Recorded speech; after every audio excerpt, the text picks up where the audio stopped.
De quoi parle notre spectacle? Alors c'est délicat en fait de répondre à cette question sans révéler l'intrigue de notre histoire, hein, mais on va essayer. À toi. Alors, c'est l'histoire de deux femmes, voilà. Mais qu'est-ce qui les unit? Et ben, on dirait qu'elles sont parentes, mais on n'est pas tout à fait sûr. Enfin, on est loin d'imaginer ce que ça représente. Et c'est comme si elles se voyaient pour la première fois. En fait, c'est une sorte de vertige quand même. Oui, il y a un vertige qui s'installe peu à peu entre elles, et puis on est loin d'imaginer en fait ce qui les Ce relie qui les relie. réellement. Ouais, c'est une forme d'énigme en fait. C'est comme un jeu de rôle, je crois. On pourrait dire. Ben, un jeu de piste. Voilà. C'est une commande que nous avons faite avec notre compagnie à donc une autrice que nous connaissions bien déjà toutes les deux pour avoir travaillé avec elle sur des projets divers. Et donc c'est Valérie Poirier qui nous a concocté ça.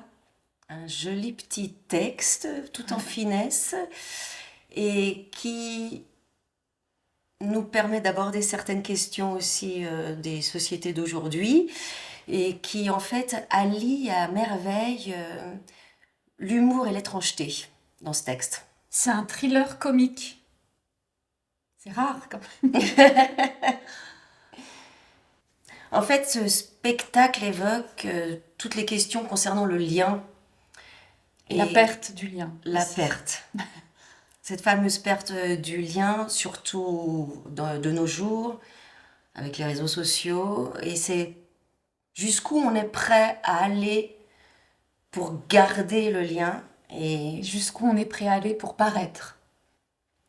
Et c'est vrai que de nos jours, il y a une frontière entre le réel et puis l'image qu'on donne à voir de nous-mêmes, hein, comme c'est le cas sur tous les réseaux sociaux, toutes ces plateformes, tout ça. Et quand cette frontière, elle devient floue, bah, qu'est-ce qui reste de nous, de notre être profond? L'écriture de Valérie Poirier, pour moi, convoque une part d'imaginaire, une part d'invisible. Ça nous met dans des endroits, en tant que comédien en tout cas, et puis j'imagine aussi pour la mise en scène, qui sont assez fabuleux parce ça demande, voilà. Il y a beaucoup d'entre les lignes. Il y a à la fois une légèreté, une profondeur. Il y a un traitement du sujet qui est très fin, une forme de dentelle. Non, Family Dream, c'est aussi une enseigne lumineuse qui cache beaucoup de choses. Et puis c'est bien sûr de l'ordre du rêve, ouais. Parce que ça, dans l'univers de Valérie Poirier, tout ce qui est rêve et invisible, c'est très présent. C'est la réalité et la fiction qui s'allient et qui cachent mais qui révèlent aussi beaucoup de choses.